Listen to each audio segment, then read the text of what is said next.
Hello and welcome to our Story 555 project. I'm very happy and honored to open a new ChainList named Science and Consciousness, where we are going to explore the connection between science and consciousness, if at all. So for our very first program in this ChainList, we have a very special guest, Dr. Prashant Kakoday from Cambridge. Dr. Prashant, good evening. Good evening. Hello to Shai. Hello. Hello. Dr. Prashant has background in E.N.T surgery and integrated health. He explores the connection between the psyche, emotions, behavior, and health. Dr. Prashant is an international speaker, and the subject of this evening project is the game of life. Later, we are going to be joined by our Q&A team, Dr. Retter and Dr. Shai, whom I'm going to introduce a bit later. Good evening, Dr. Retter and Dr. Shai. Hello. Good evening. Okay, good evening. So without further ado, Dr. Prashant, the stage is yours. Let us begin and enjoy the time.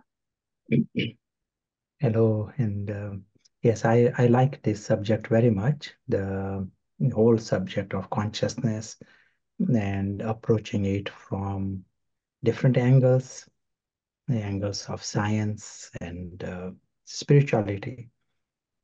But first, I would like to touch this subject of truth.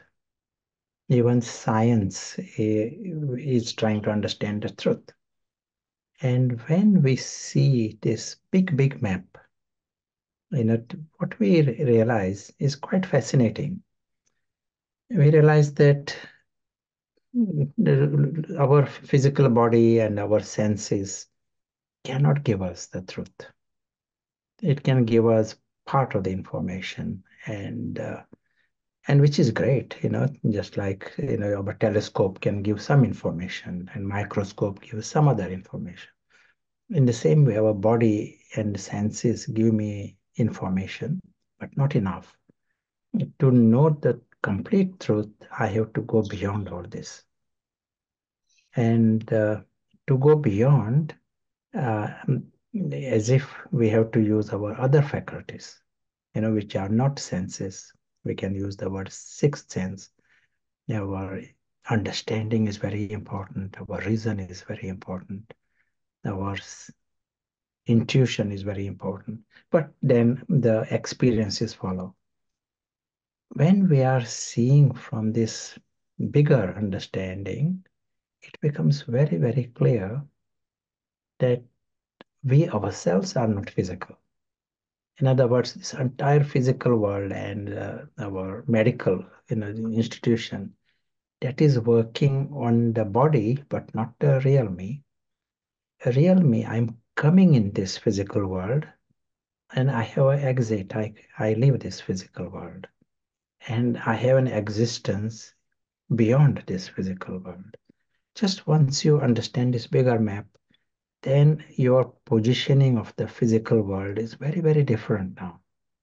In fact, what happens is you understand that our ordinary, the impossible demands in this physical world, they have an answer, but not at a physical level.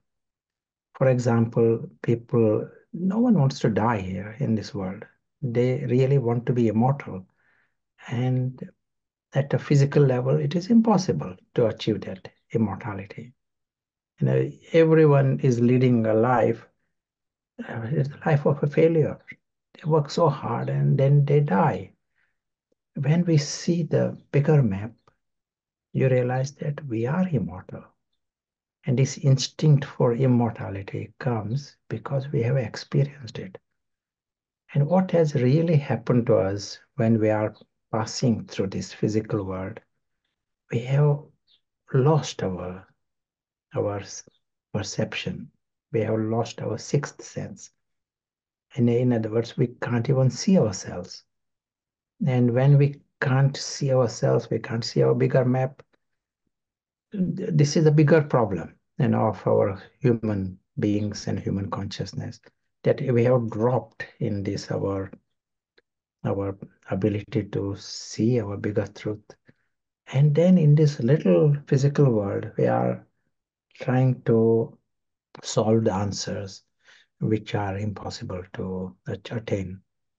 So this is the big, we get a map, as we said, let us see the bigger truth. And in this context, let us see where science fits in and what science is doing and the limitations of science. They have to 100% rely upon the sense observation and sense experience. At least this is the dominant aspect of science, reductionist science.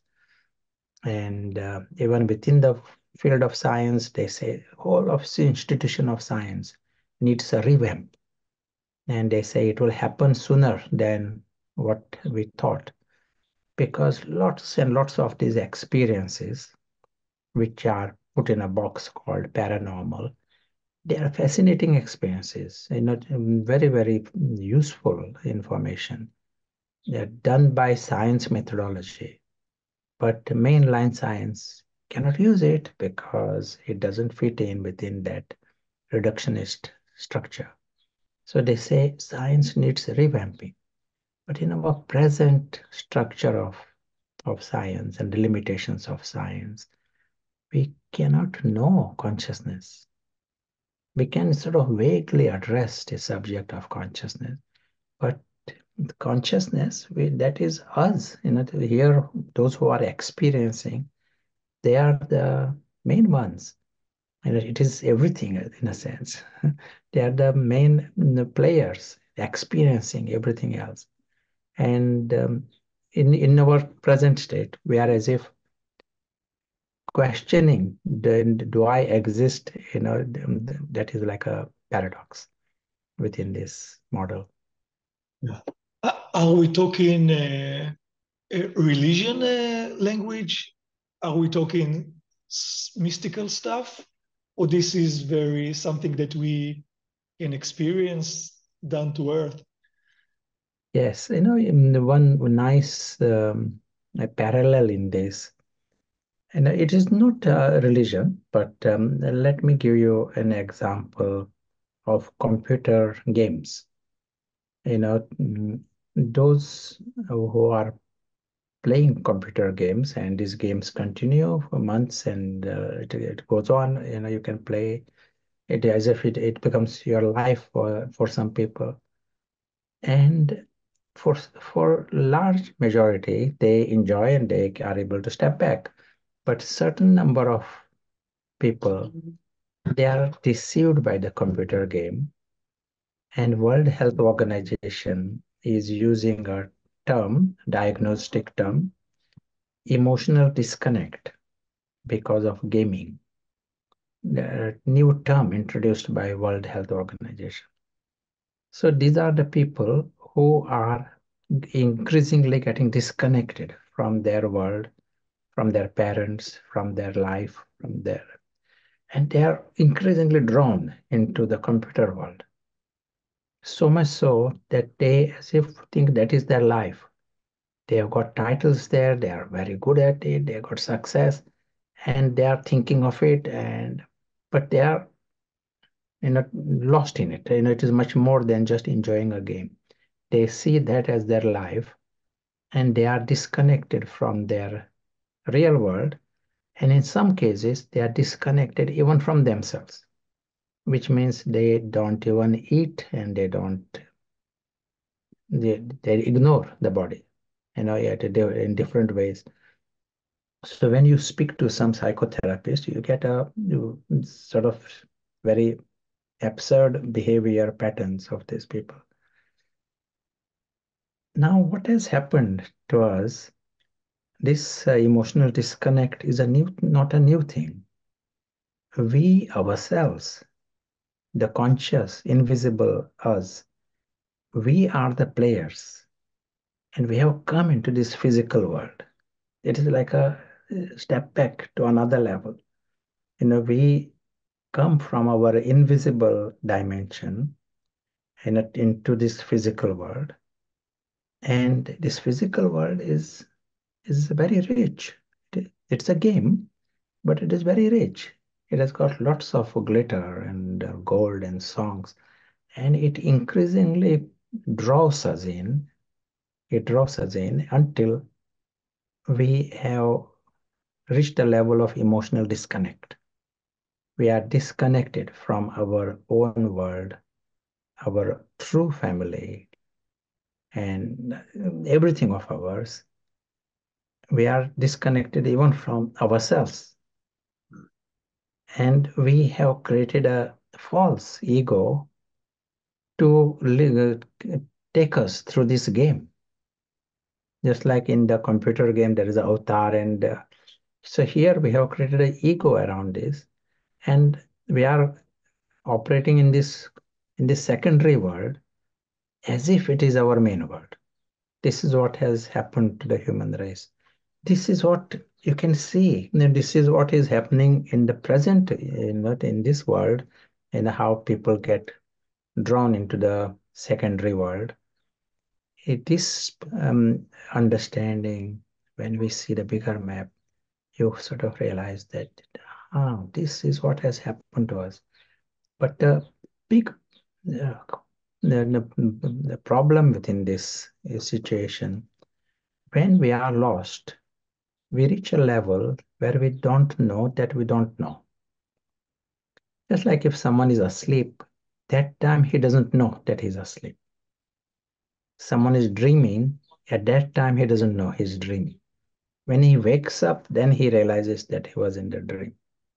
So when we get drawn into this secondary world, and there is emotional disconnect, and we are completely settled into the secondary world, into the game, thinking as if that is your life and that is your world. So this is the story of the human race, that we are lost into this, and we have got lots of problems, complaints, which we have no answers in this at this level. And there are no answers because we are in an upside down position. And the insight in this, very important insight, is that we have the option to get ourselves right way up. And when we get ourselves right way up, then we realize our deep needs are addressed. Because we got a world, we got an eternal world, we got a world of happiness, we got a world of peace. We are ourselves beyond harm. And then this secondary world, this entire physical world, it becomes like a game. You are seeing it in a right way, right attitude. It is a great game, but it is not our home. Yeah. So maybe an obvious question is in the metaphor of the child that is got lost in the game, the mother can come and plug out the electricity and is back to reality. So what is the parallel for us? The plugging out of the electricity. How do we come to see the reality if we don't know, as you said? So this is maybe the obvious question here. Yes. In this our journey, there is repeated different situations come, painful situations come, death comes, and the loss comes. These are the kind of situations that force us to question. If the game is going well, you're all the time winning in this game, and all the time, everything is comfort, then we'll stay in the sweet dream. That doesn't, inspire us to do anything about this. But when the problems come, they do. But we all human race and animals, we all learn through wisdom or through pain. Pain is not the only option, but we have the option to use our intelligence and question. This process of questioning itself is a very good beginning. Like right now, we are bringing this subject. What if this is the game?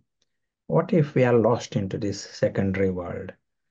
Just this questioning, it has power to to you know to come out of that comfort zone, and it has power to break out of that spell. What is shown in the film Matrix, it is a little bit like that, except that here it is the blue pill or red pill. In the film they choose one. Here the one will choose the pill that helps you break out, because the waking reality is sweeter than the sweetest dream. It is in the film, it is shown as if he wants to be in that matrix more than the waking reality. But anyone who has experienced the waking reality, it is Yes. it is a world of disbelief, and it is sweeter than anything that this physical world can offer to us. Yeah. So maybe you can connect it to consciousness now, because is there any connection to the level of consciousness? Can we do something about it? Do we need to understand anything more about consciousness?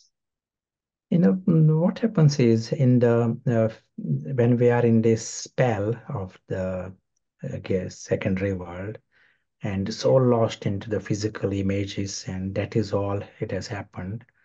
They have lost the sense of the self even. We said when they are playing this computer game, there is emotional disconnect, disconnected from the family, disconnected from their real treasures, disconnected from their home, but they are disconnected from the self. So this is what has happened to this human race. They are disconnected from the self. They are totally, that physical body is all that exists. That is the way society thinks, not just the science, society. But science is also a product of that level. And so within that, consciousness has become like a little, the luxury to reflect on. Maybe there is some consciousness and we don't need to know about it. It may be there, but we are in the game. This is our life, and we made there may be consciousness, there may be not. What we are seeing here is that we have the need to discover the true self. It is not just an option of consciousness, but the true self, itself. We have to reconnect with ourselves. It is far more than the vague subject of consciousness that many people talk about. And you realize that you, the conscious you, is the real player. That is the main thing. And that has become unconscious at the present time. And when he becomes conscious, he sees everything very differently. And like this right now, there is the role Prashant. Prashant is a part of this game. It is not that the true self realizes. It is Prashant is not the extension of him. It is not part of him. It is part of the game. He himself is different. But in our ego-based life, ego, we have given birth to that ego limited level in the game. That is absolutely projected on this body and role, and thinks that is me. So it does it. I hope it gives you an insight into where I come from. The consciousness subject. It is like the whole player himself is a consciousness. Yeah. Well, I have to ask, a deeper question, maybe a flat one, from a scientific perspective. So what are the steps? Can you give me the steps? to become more conscious? Science is very simple in this perspective. You do the research, you get the result, you do it a few times, and you swoosh it as a good research. What is the way to do it? Can I ask how to do it? Is it a legitimate question at all? Yeah, good. I will use the whiteboard, and that will help us build this concept and the process you are talking of.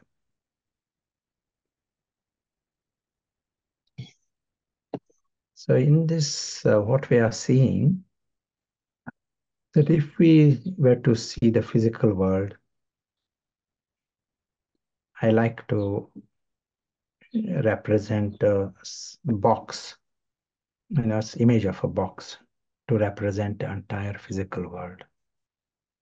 Let me draw it again, this box. Make it a bit smarter. Everyone is in this box, even Trump. a whole world. All the world. Okay. Yes. So this represents our world, and what we are seeing here is that we are passing through this world. We are not part of it. We ourselves belong to a different world. That is our primary world. But in our physical level, when we are in the physical, this game, what we said, and there is a body and there are many objects and props, and that is the drama that is going on. We are associated with it all. The conscious, let us use different color. The conscious player, what we would like to know, the consciousness, conscious me, we are from this world. We are immortal, and just being immortal and being beyond harm, such is our truth. We being beyond harm, that changes our emotional state completely. In other words, there is no reason for sad, bad, and mad. These three departments, there is no reason for that. Any kind of sadness, any kind of unpleasant feelings, what remains is natural state of joy and love. So such is the life of every one of us. We come in the physical world. It's an extra experience. That if something is extra, it doesn't give you sorrow. And that's why it is a game.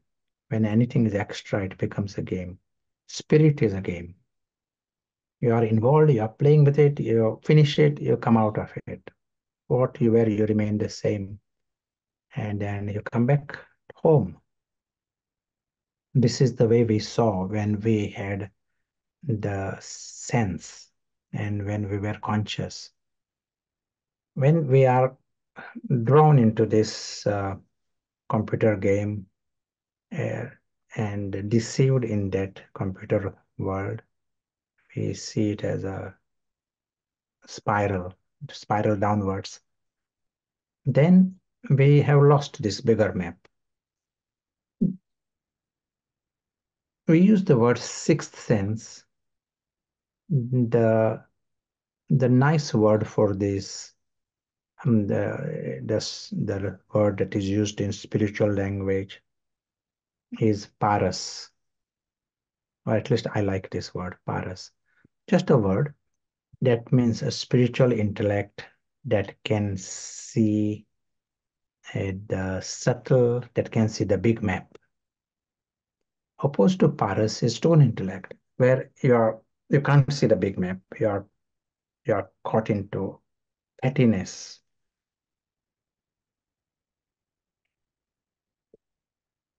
Everyone has paras, and everyone has stone intellect also. But if paras is not used, it remains weak, and the stone intellect dominates. So stone intellect is necessary for our emotional disconnect, because stone intellect drops you in that petty, small world, physical world, and as if you get locked in that, in your consciousness gets locked at that level. Can we say that stone intellect is the ego? Stone intellect supports ego. In that environment, then ego takes birth, and ego is absolutely supported because of the stone intellect. But for you asked how to come out of this.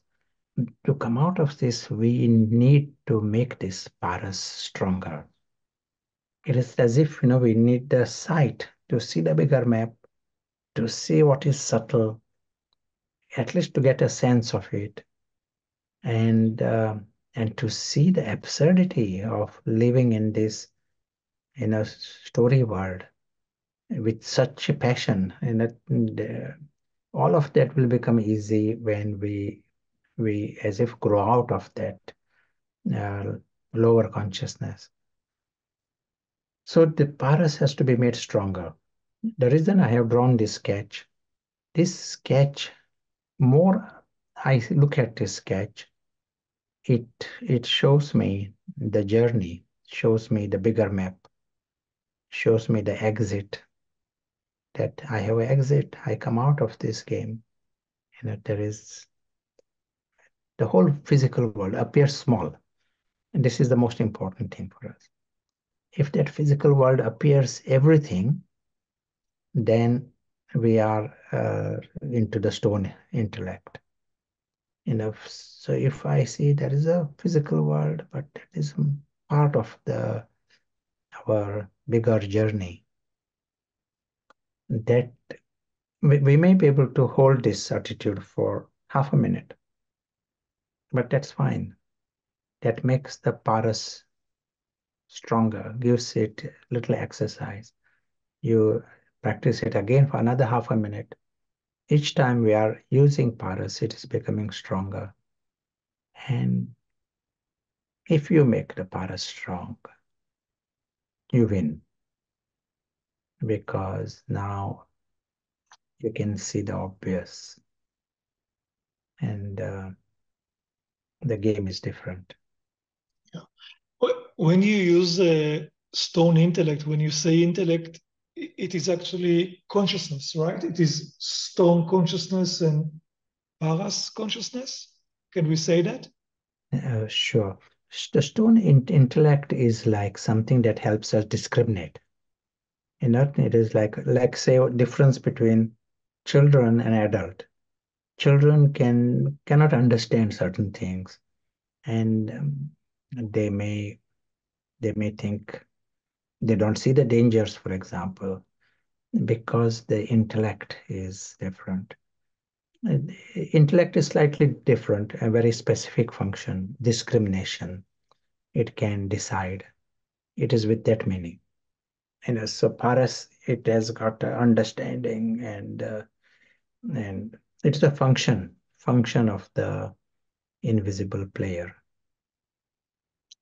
So if I understand correctly what you just show, uh, to be in the paras consciousness is to understand this map, this bigger picture. This is Yeah, what is going to make me understand better. yeah. With paras, you are able to see the complete picture. In a paras, you can see immortality with paras. You can see what is subtle. You can see the big map. You are not just caught into something small. Say there is a car, giving an example. There's a car, And you can see the car, you can see the front of the car, you can see the road, you can see where the car is going to be parked. If an ant is kept on the car, ant cannot even see the car as car. And there is some sticky sugar there. Ant will be just, its attention is on the sticky sugar. And at that level, it just cannot see that there is a car even. Leave aside the garage and what the function of the car is. It misses the point completely. So you can see that huge contrast that happens, between both are living beings. There is a human being, there is an ant. What is ant seeing? What the human being is seeing? Same happens here. When I am using the stone intellect, we go to, like ant, we go to a lower level and we can't see even the car for what it is. And we have the option to see the bigger map and then see the world for what it is. If it is a game, you can see it for what it is, and you can see the world beyond it. So when you say the title of this evening is The Game of Life, it is basically the game of Paras consciousness. Can I say that? Horus helps us, discover the game, because once you have seen the bigger map, the entire physical world, it appears like extra. It is not a place where we have to worry about survival, we have to worry about loss, because everything is addressed at another level. There is your home and there is immortality, and you, through you're discovered. There is no emotional disconnect. And so this world, entire physical world, you feel it is like a game. Everything appears fun. And you are playing with it, playing the thing. You are going through this situation, your job or anything that you are doing with the spirit of fun rather than feelings of desperation. So no more worries, no more problems, no more wars in the world. Is it going to fix it? Absolutely. When you are in that space, there is a love, because once your needs are addressed, you love. And like, for example, if there is a tiger, but tiger cannot harm you, it is in a cage, you love the tiger. It is in a cage, you know that it cannot harm you, you naturally love. Same thing happens with us when we are, conscious, when our higher consciousness, the true self is conscious, you realize that nothing can harm you. The game cannot harm you. You know of your immortality, and no human being can harm you.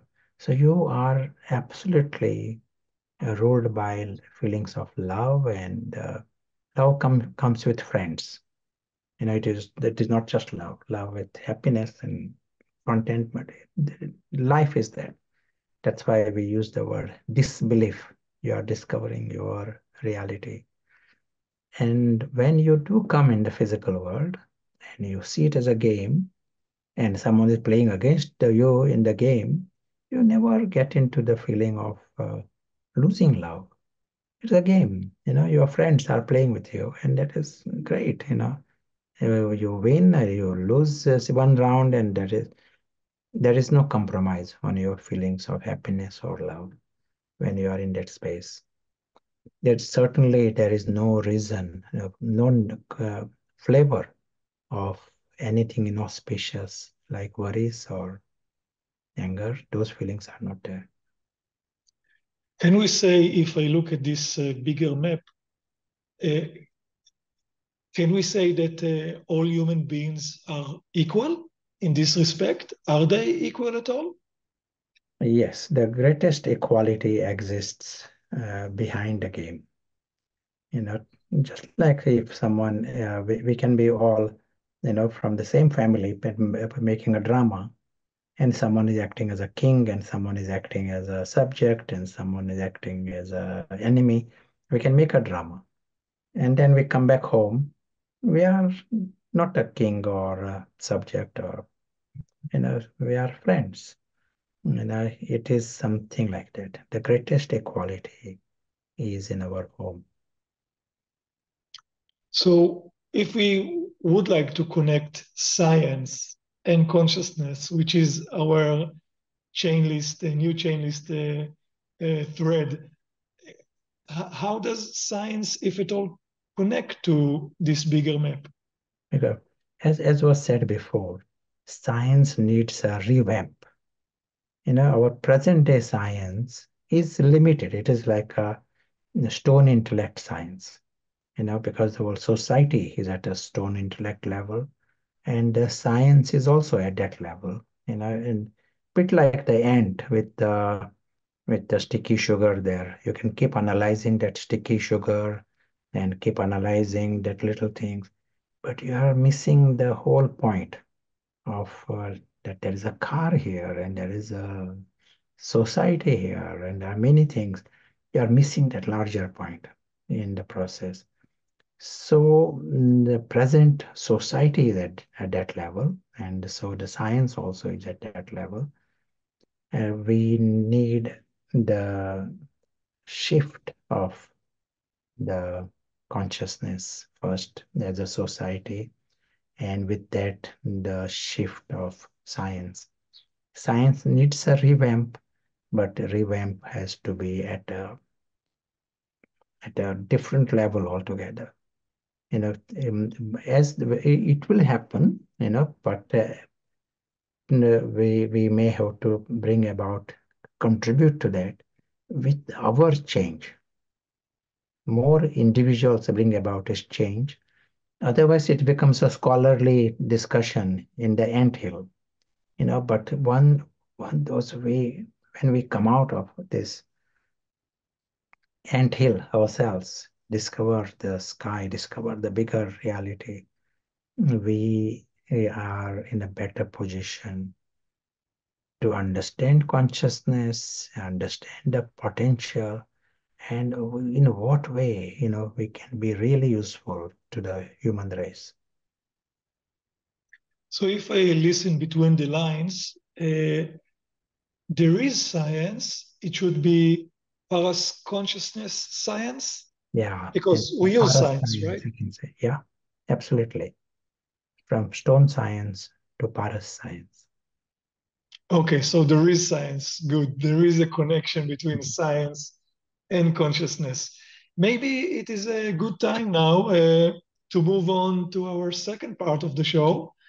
Um, I would like to introduce our Q&A team, Dr. Chef and Dr. Retter. Let me introduce those Q&A team. So Dr. Alon Retter has a PhD in physics, astronomy. He is the former CEO of Hamatara Emet, which is the Institute of Science and Consciousness in Israel. Currently, Dr. Retter is developing a new theory of gravity that adds consciousness to explain dark matter and energy. Also, joining us, Dr. Scherf. Dr. Scherf has PhD in cognitive psychology, specializing in Viktor Frankl's method, logotherapy. He is now the chairman of the content committee of the Science and Consciousness Institute in Israel, training in martial art of Aikido, chess, and Zen Buddhism. So it is lovely that you could join us. Dr. Prashant, please expect a tougher question now. Let us all enjoy the time. Guys, the stage is yours, please. Good evening. Yes. For interesting talk. I share a similar. But anyway, I would like to ask a very simple question in the beginning. Do you think that science can prove?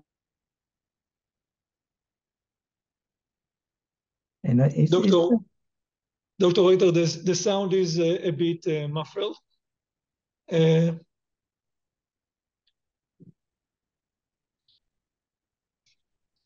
there is a freeze screen. Oh, maybe now.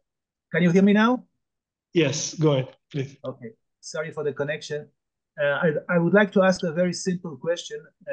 Can you believe that science can prove the existence of consciousness? Sure. As we were mentioning, so far, there is inherent limitation in our present structure of science, where they absolutely rely upon the sense observation, the sense experience. So this is like uh, a real block, for the proof of that kind, at that level. Because we are talking about, we showed in our sketch that we drew earlier that there is, and we come into that physical world, we are not of that physical world. The invisible player, it comes in the physical world. And so at the physical level, there is no senses to experience the invisible. So that is a limitation at the present day science. But we need a revamp of science, and we will have to come to understand the reality at another level. Now, in the world of science, there are many people who talk about consciousness. They use the quantum physics language to speak about consciousness. But this becomes like a little bit ongoing,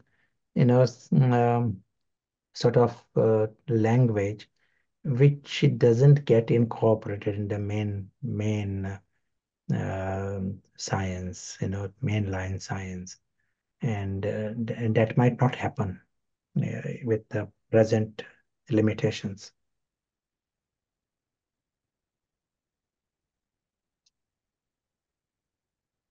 Does the sound okay? Yes, thank you. You were talking about the bigger truth and about two worlds. So, how did you reach this conclusion? What was the road that you walked in towards these conclusions? It is like it is a spiritual model, and being open to the spiritual model that, okay, what if that is the way things are, and you start with that premise, and you play with these ideas, and what you discover is that everything falls in place when you are seeing from that perspective. You are now understanding the physical world for what it is, as if you are in this in uh, from upside down, you come in the right way up. It is a bit more like that. You discover a state of mind where there is literally no reason for pain. When there is pain, if I am in a physical posture which gives me pain, pain gives a sign that it's the wrong posture. When I come to change the posture, there's no pain. That is a sign that I am doing something right. So here, you discover a state of mind where there is no emotional pain. There is nothing inauspicious. And that's why, in that state, you are able to truly love, and love without any condition. There is no enemy for you. There is, you discover the state of contentment. You suddenly discover a world of disbelief and state of mind that you thought never is possible. And once you have experienced it, you realize, okay, now what has happened to us? You understand, all along I was in a upside down posture and did not even realize that and there was anything other option that time. It is with that coming experiencing. We said earlier, when we are in this space, when I am dreaming, and in that dream, I will not come to know that it is a dream. Only when I wake up, then I come to know it was a dream. We are in that space in our ordinary, our consciousness. We are in that space where there is a disconnect from reality. And from that space to know, we have to, as if, take steps to get ourselves out of that disconnect, come out of the dream. And even for a short time, you discover it, you now know that was a dream. Earlier, it was a dream that you come to know after having come out of the dream.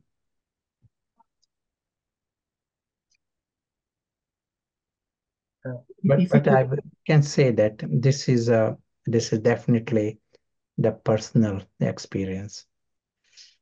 Okay, thank you. So you're saying that everything that we experience is a dream. So what is the task of the dreams themselves? Yeah, give me 1 second. I just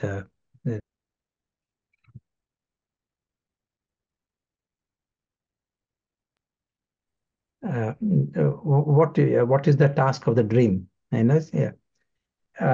Yes, what happens is when I come out of that spell, I discover this whole physical reality, and it is an extra gift for us rather than desperation. This is as if I absolutely need the body. I absolutely need this survival here.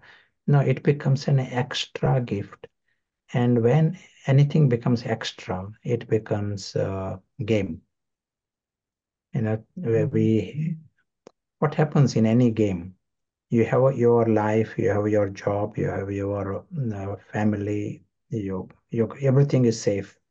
And then you go in a game, maybe for 1 hour, you play the game, and then you come back. And that game is you are playing, you are winning, you are losing, you are playing to win. All that is going on, but you enjoy it because it is extra. Same thing happens here. And at this whole physical existence, you start seeing it as an extra gift. And so a game. So the whole task of of life is to enjoy this game. Yeah. But what is the task of the dreams inside the dream?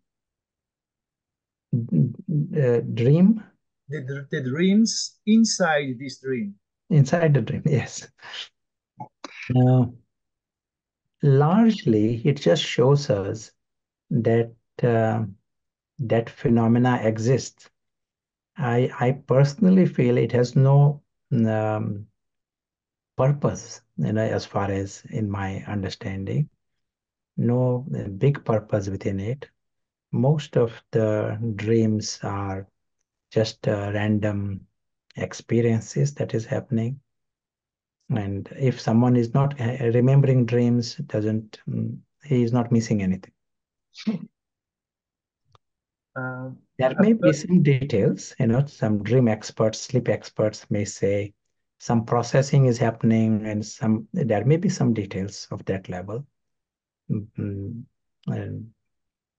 but not in our understanding, not in my understanding. Okay, so have you heard about astral projection? This is something that people can actually get out of the body. And they're saying that this happens to us during the dreams. And actually, when you do astral projection, you master the technique how to get out of the body. So actually, I think there is a purpose to the dreams. But anyway, it's a matter of another talk. Yes. Do you have an you were talking about an ego. Do you have an ego? Have you lost it? Here, the word ego we use for the false ego. That is what we are seeing. That the ego is created based upon this secondary world. If we are passing through that secondary world and define ourselves based upon things in that computer game. I have created ego there, and it is still there. What happens is there is an intention to remove the ego, but ego absolutely wants to survive. That is a game we will all experience. And so if you are asking personally about me, ego is still managing to survive. False ego. I want to remove it, but it is still there. It's a long way to remove the ego, isn't it? You're talking about the idea that we are immortal. So what happens when you die, when your body really disappears? Yeah. In this model that we see, that we have the home to start with, that some point we always will come back to our home. There is the real possibility if I can come at a physical level and play this game through one body, there is no reason why I can't play the role in another body. So that is a real possibility. But the player, continues to exist, and the player eventually comes back home. So is there a soul? Soul, yeah. This invisible player, the word we use for that is soul. Okay. What do you think about all the idea of quantum mechanics, about the observer? Because what I've been trying to do during the past 17 years is to add the observer in order to understand dark matter and dark energy. So I'm adding the observer in order to explain why 95% of the universe is not understood to science. This is called dark matter and dark energy. So, and anyway, in quantum mechanics, they say, I mean, because once you check in an experiment, you check whether is a particle, you find out that it's indeed a particle. However, once you do the experiment and test whether it's a wave, you find out that it's a wave. So several scientists said that we should add the observer. The observer means the singularity, the higher self, or God, or whatever you want to call it, or science, or consciousness. So what do you think about the observer in physics or in general? Yeah, this when we are talking about the invisible player, and when you use the word soul, that invisible player is the experiencer, a whole experience anywhere in the universe. It doesn't happen in the level of matter. Matter hasn't got a property to experience. And same thing applies to the brain. Nerve cell hasn't got the property of experience. Experience happens only at the level of the invisible player. He's the one that is experiencer. In other words, he is the one who is observer. But experiencer at every level. Experience touch and experience sound, but also experience feelings, emotions, experience thoughts. That is whole function of experience is happening at that invisible level. We falsely attribute it to the physical body or even brain, but brain cells, nerve cells, all that we know is it is like wires, brings the messages through it. But do these cells experience? In our model, it is the invisible player, soul, that is the observer.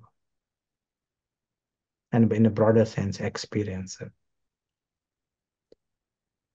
Okay, thank you very much. I think it's time for Ronnie to ask questions. Dr. Shai, please.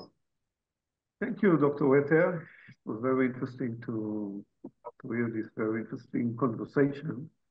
I want to add that Dr. Retter and myself are a chess player. So when you are talking about games and about play, I think we can feel it in our heart.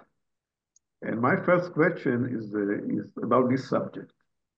You know, I was used to teach in Tel Aviv University a course that's called Gamefulness.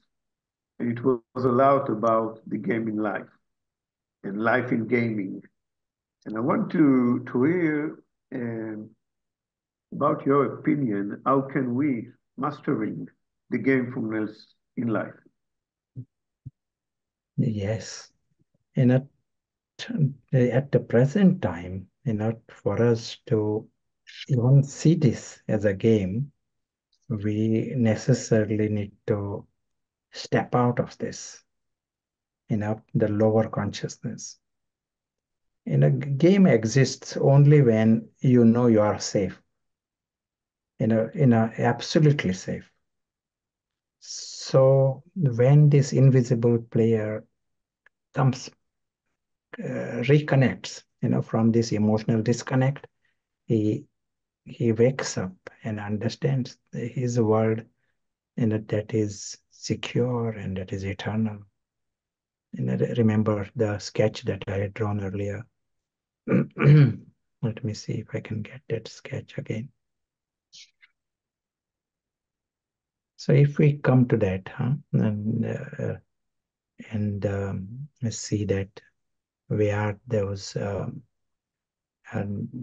players, invisible players, and that dimension is eternal dimension. We ourselves are immortal, and yeah, perfect.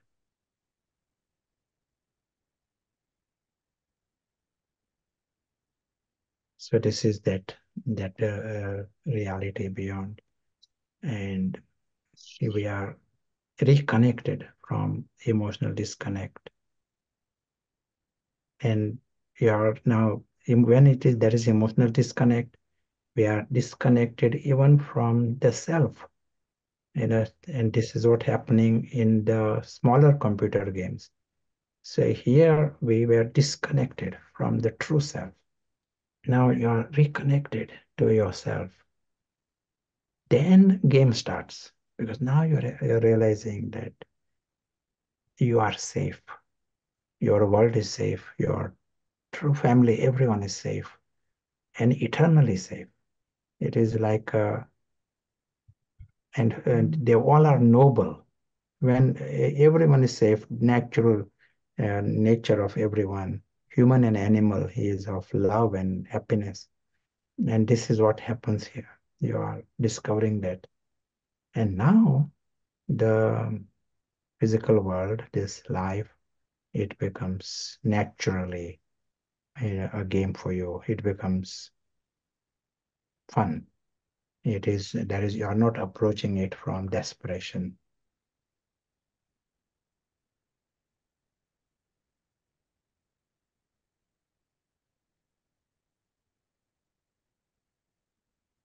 Is that what you are asking?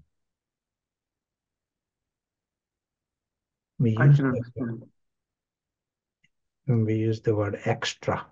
The secondary world, it appears like an extra experience. It is not your, the desperation. You don't need anything there for your survival.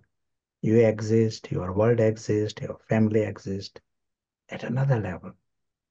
And now the physical world, life itself becomes a game. And as you are doing things, maybe a job also, but the spirit is, it's a playing, you are in a game. I want to ask about this game of life in our special period. Also here in Israel, in this war period that we are into it. And also all over the world, well, it seemed as quite a chaos. And I want to hear about your opinion about the spiritual warrior of this period. How can we achieve a critical mass of spiritual warrior to change the world?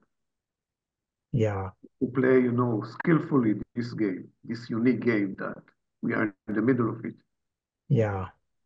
The critical mass, that is a very nice term.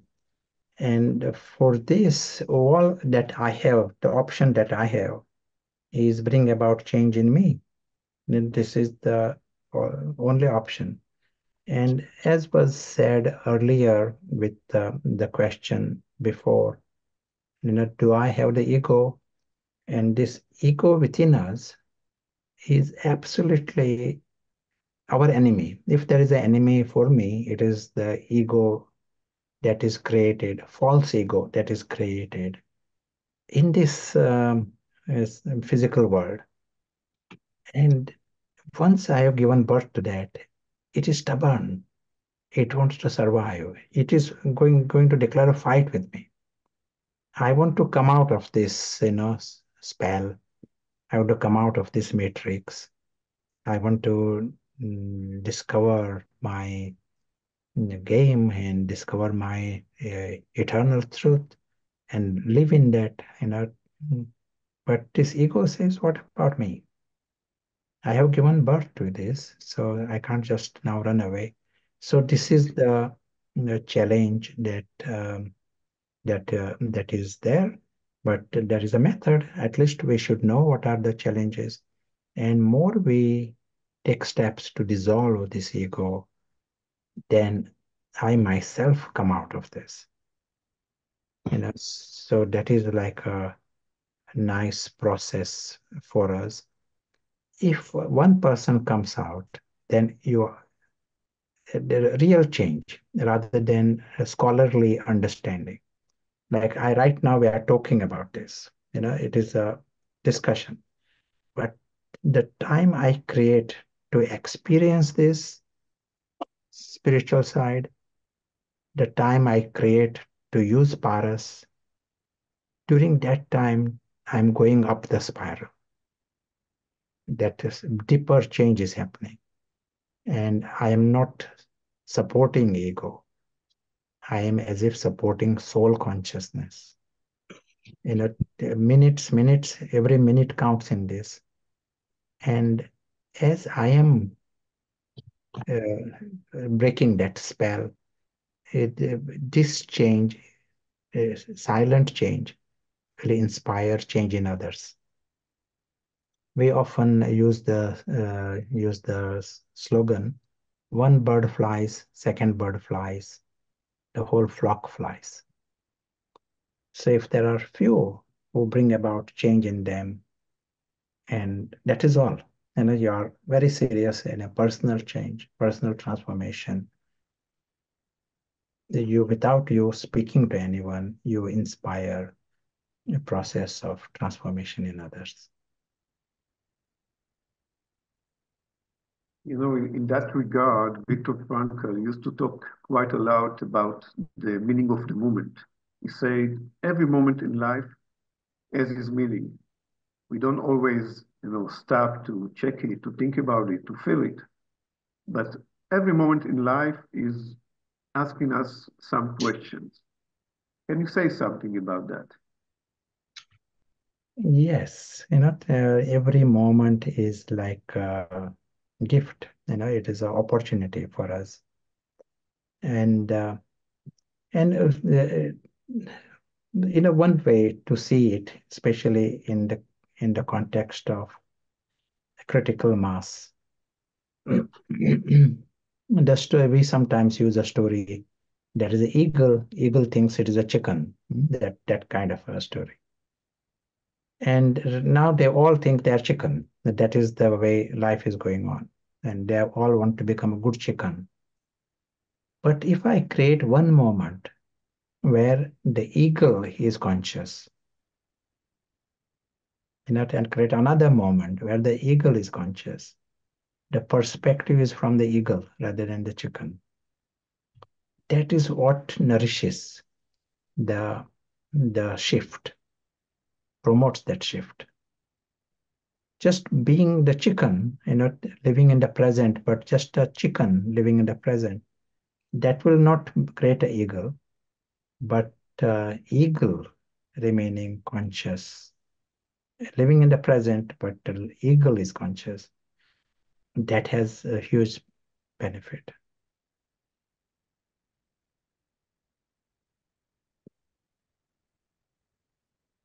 Very interesting. And can you say something about your own journey, your own, let's say, hero journey to spirituality? A milestone and things like that. They got you deeper into the spirituality world. Yes, sure. Uh, in We have the another hour or two, so it's okay. Right, Gail? yeah, the journey starts with we really don't know even what we are looking for. Maybe some deep inside, intuitively, there was awareness. There's something higher which we need to find out, but you don't know. All we know normally are I can pass more exams and I can get more qualifications and bigger rank. That is what is available. But one has to be lucky also, and I was lucky to come across right people and right opportunities. But your question, nice question. What are the special milestone? There was a time, we were in a gathering, yeah, and in the gathering, and one friend of ours, there we are students, spiritual students in our circle in meditation gathering. And this friend said, "What should we see ourselves in third person?" That word was used. Should we see ourselves in third person? And that particular time, the moment was so right for me because I myself had some questions inside. And that word third person, it was the absolute answer to my riddle. And what it meant, I need to see Prashant in third person. Instead of using the word I, that was, and that's why the language became Prashant rather than I, because the real I is that invisible player who has to be made conscious, and the ego was the one who was projecting on Prashant, I. And this was like a important milestone for me in the spiritual journey, to step out silently. It is not that much in the language. In the language, the word I is our language. Try to avoid it as much as possible. But in the attitude, I was able to distance from Prashant, at least not drum it further, this I, ego-based I, further. And that was a huge help to open the experiences of the dimension beyond. Thank you very much. Thank you very much for this very interesting conversation. I see the clock. I think we are at the end of the conversation. Yael, Shai? Yes, so we are coming to the end of this program. Prashant, I can see the map. I would like to see Prashant if that is an option. Anyway, we are coming. Can you hear Shai, Prashant? I was saying map of the chicken and the eagle. Okay, so we are coming to the end of the program. Thank you very much, Dr. Retter and Dr. Scherf. Maybe I will finalize another question, if that's okay, even according to the time, just to see that I understand, Prashant, what you introduced in this first chain list. You are saying start or begin with the what if question, then try to jump to some kind of, as you said, everything fall in place. Then you say that the experience becomes as an authority, and then this authority is fighting the ego. Is it some kind of a good summary? Yeah, very, very clear. Very good. Yeah. And one thing, if I am to add to it, to know that when we are in this state where we don't know that we don't know, that expression was used by Plato. So we are in that double lock where when I'm in the dream, in that state, I do not know I'm in a dream. It appears totally real.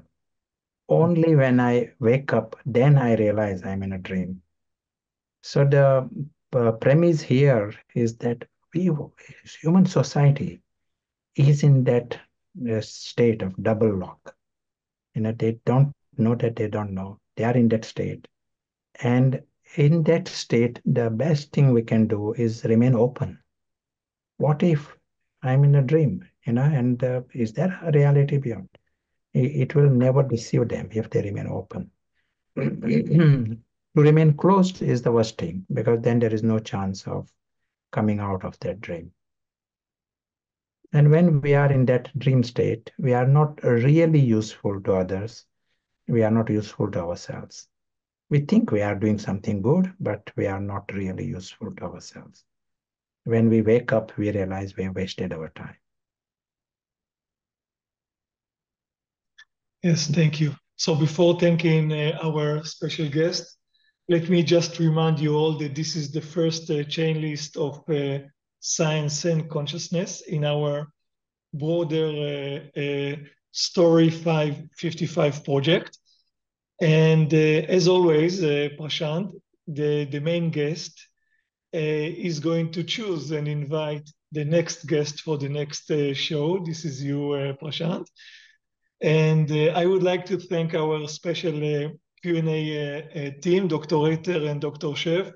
Would you like to add anything? Any last thoughts? Okay. Dr. Retter, please. Dr. Scherf. I just want to thank Prashant and all of you for this interesting talk, and I hope to see you again in the future. And I want to add that I found a friend in the gamefulness world, and it's always nice to find players in this unique world. Thank you. So, and thank you, and very, very special thanks to Dr. Prashant Kakoday from Cambridge. Any last thoughts, Dr. Prashant? Nice that we had this opportunity to meet. Thank you for invitation, and let us continue with the game. Enjoy the game. Play the game. Enjoy the game. Yes, this is a good wishes to all of us. We hope for those who were joining us today, you enjoyed the time as we did. So best wishes to everyone. And as we say in this chain list program, see you on the next bid of the show. Thank you very much. It's a pleasure. Thank you. Thank you.